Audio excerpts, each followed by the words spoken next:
नेहा जी, ये आरोप लगता है कि आप लोगों पर कि आप लोग पॉलिटिकल हैं, क्योंकि चाहे वो आज लेखक हो, पत्रकार हो, कवि हो, कवियत्री हो, सबको जोड़ा जाता है कि ये तो फला पार्टी वाली है, ये तो एंटी मोदी है, ये तो बीजेपी की है।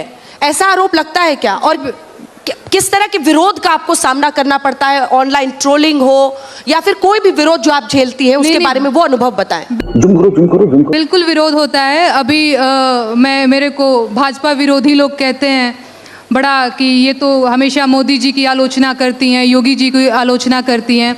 अभी मैंने आम आदमी पार्टी की आलोचना कर दी, अब लोग कह रहे हैं ये तो आप विरोधी हैं। तो खैर ये तो सब चलता ही रहेगा। मैं अभी और भी सारी चीज़ सुनाऊंगी आप लोगों को, जिससे कन्फर्म हो जाएगा कि मैं किसी की विरोधी नहीं हूँ, बल्कि मैं जनता के तरफ से गाती हूँ। बाकी अनामिका जी ने बहुत अच्छा गाया है। मैं इस पर यह कहना चाहूँगी कि देखिए, दो तरह के कवि होते हैं, एक सरकारी कवि, एक लोक कवि। तो देखिए, ठीक है, यदि मुझे ठीक है, मैं जवाब लूंगी, आपका जवाब लूंगी, पूरा कर लेने दीजिए।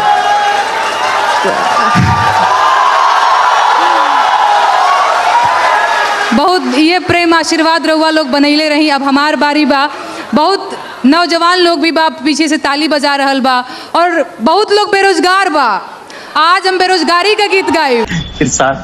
मैं खड़े होके गाऊं का थोड़ा कॉन्फिडेंस आएगा। जरूर उठ जाइए। अरे भीख नाही हक सरकार मांगीला, भीख नाही हक सरकार मांगीला, बेरोजगार बानी साहेब रोजगार मांगीला, बेरोजगार बानी साहेब रोजगार मांगीला। भीख नाही हक सरकार मांगीला, भीख नाही हक सरकार मांगीला, बेरोजगार बानी साहेब रोजगार मांगीला, बेरोजगार बानी साहेब रोजगार मांगीला। और 2 करोड़ नौकरी देवे के रहे वादा,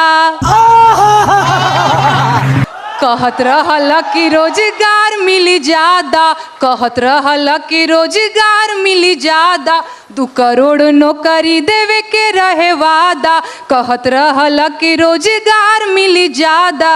सुना, नून तेल पैसा ना उधार मांगीला, नून तेल पैसा ना उधार मांगीला, बेरोजगार बानी साहेब रोजगार मांगीला, बेरोजगार बानी साहेब रोजगार मांगीला।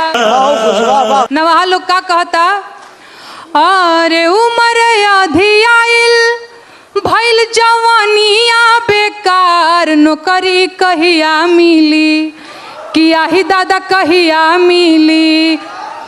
उमर आधी आइल भइल जवानिया बेकार, नौकरी कहिया मिली, दूलरुआ बबुआ भइले भार, नौकरी कहिया मिली। और भीख नाही हक सरकार मांगीला, भीख नहीं हक सरकार मांगीला, बेरोजगार बानी साहेब रोजगार मांगीला, बेरोजगार बानी साहेब रोजगार मांगीला। और देश के इकोनॉमी के बैठ गइल भट्ठा, अरे आँख खोला देखा मलिकार हुए झूठा, देश के इकोनॉमी के बैठ गइल भट्ठा, आँख खोला देखा मलिकार हुए झूठा। खेत बाड़ी जमीन ना बधार मांगीला, खेत बाड़ी जमीन ना बधार मांगीला, बेरोजगार बानी साहेब रोजगार मांगीला, बेरोजगार बानी साहेब रोजगार मांगीला। देखिए, यही तो भारत की खूबसूरती है। मुझे लगता है इसमें से कई लोग ऐसे हैं जो उनके लिए भी ताली बजा रहे हैं और इनके लिए भी बजा रहे हैं, तो ये सबसे अच्छी बात है। अच्छा, कितने लोग हैं जो दोनों के लिए ताली बजा रहे हैं? सारे। ये हुई ना बात। लेकिन आप उस पर एक जवाब देना चाह रही थी। जी हाँ, देखिए, इन्होंने जो कहा है वो क्या है और क्यों आप लोगों ने समझा है वो तो मुझे नहीं पता, लेकिन एक बात मैं ज़रूर कहती हूँ कि बात में कुछ बात हो, वो बात होनी चाहिए, चाहे किसी की भी हो। अभी आपने पूछा कि किसकी तरफ ताली बजाई जा रही है, तो आपने दोनों के लिए हाथ खड़ा किया, तब मैं कहती हूँ फेंको अपनी पूरी शक्ति के साथ फेंको, कि बात में कुछ बात हो, वो बात होनी चाहिए। जीत जीत होनी चाहिए या मात होनी चाहिए, और पीठ पीछे कुछ भी कहना तो बहुत आसान है, पीठ पीछे कुछ भी कहना तो बहुत आसान है, सामने से कह सको औकात होनी चाहिए। कौन है? नेहा सिंह, क्या आप न्यूट्रल हैं? ये सवाल मैं इसलिए पूछ रही हूँ क्योंकि आपने कहा कि मैं बीजेपी सरकार के खिलाफ लिखती हूँ तो लोग उंगलियां उठाते हैं, मैंने आपके खिलाफ भी लिखा है, लेकिन आप बिहार में हैं तो कई लोग ये आरोप लगाते हैं कि आरजेडी के खिलाफ कभी नहीं बोलती। नहीं, क्या ऐसा है? बताता हूँ। नहीं, बिल्कुल। जब मैंने बिहार में काबा गाया था तो लोगों ने कहा ये तो आरजेडी की एजेंट है। और अब देखिए लोगों का भोलापन, जबकि उस गाने में बिहार में काबा में 2 लाइन है कि 15 साल चच्चा रहले 15 साल पप्पा, 15 साल चच्चा रहले 15 साल पप्पा, तबो ना मिटल बेरोजगारी के ठप्पा। अरे काबा, बिहार में काबा। अब बताइए मैं कहाँ से यहाँ आरजेडी की एजेंट हो गई? बात तो सही है। दूसरी चीज़, मुझे लगता है मैं न्यूट्रल हूँ। अभी मैंने ये लिकर पॉलिसी पे मैंने एक गीत लिखा है, आम आदमी पार्टी को ट्रोल करते हुए, आलोचना करते हुए कह लीजिए। तो मैं कहाँ से किसी भी पार्टी की समर्थक और किसी भी पार्टी की विरोधी, नहीं, बिल्कुल मैं सुना रही हूँ। दूसरी चीज, जो सत्ता में रहेगा सवाल उसी से किया जाएगा। सही पकड़े हैं। ठीक है, हाँ, अच्छा ठीक है। और मैं एक बात पूछना चाहती हूँ, ये बात बिल्कुल सही है, जो सत्ता में रहेगा उससे सवाल किया जाएगा। तो कहने वाली बात यह है कि देखा यह जाएगा कि सत्ता में कौन सा वो विशेष है जिस विशेष से ही सवाल किया जाएगा, क्योंकि और भी जगह सत्ता है, और भी जगह सत्ता में लोग हैं, उनसे भी सवाल क्यों नहीं होता?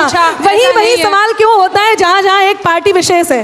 दलाल दलाल। चलिए, मैं आपकी बात भी नहीं करती हूँ, मैं आती हूँ सीधे अपनी बात पे। मुझे ऐसा लगता है कि चुनाव का टाइम बहुत संवेदनशील टाइम होता है। यही वो टाइम होता है जब हम अपनी शिकायतें जो है सरकारों से दर्ज करा सकते हैं, अदरवाइज तो वो हो ही जाती हैं आवारा। कौन सुनता है जी? फलाने भी जीत गए, ढिमकाने भी जीत गए, कोई सुन रहा है आपकी बात? चुनाव के टाइम पे इन लोगों की पूछ दबी रहती है, इनको भी पता है कि नहीं इनकी बात सुनेंगे तो वोट नहीं देंगे, तो खूब लोड लेते हैं ना जनता का, तभी तो जाकर के वोट मांगते हैं। तो इस टाइम पे हम कलाकारों की जिम्मेदारी और बढ़ जाती है, ना कि सरकारी कवियों की तरह, सरकारी कवित्रियों की तरह गाने लग जाए।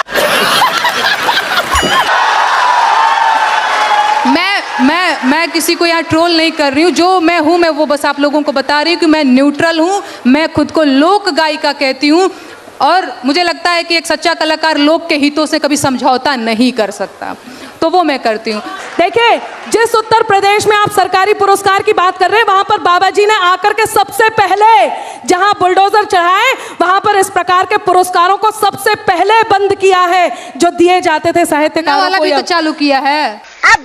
मामला बहुत गर्म हुआ था यूपी के चुनावों से, और वहां से यहाँ पहुंचता पहुंचता अभी भी उतना ही तप रहा है। नहीं। लेकिन आप दोनों की आवाज बुलंद है। धन्यवाद। खत्म करने का आ रहा है, कुछ बोलना चाह रही है? ठीक है, 2 लाइन बोलिए। जहरवानी नहीं बोल रहे हैं, बस लोक गायिका होने का कर्तव्य निभा रहे हैं, बहुत बड़ी जिम्मेदारी है। मजा आया, और मैं ये जो मजा है हिंदुस्तान के हर व्यक्ति को देना चाहता हूँ। मेरा पहला वीडियो आपको अच्छा लगा हो तो सब्सक्राइब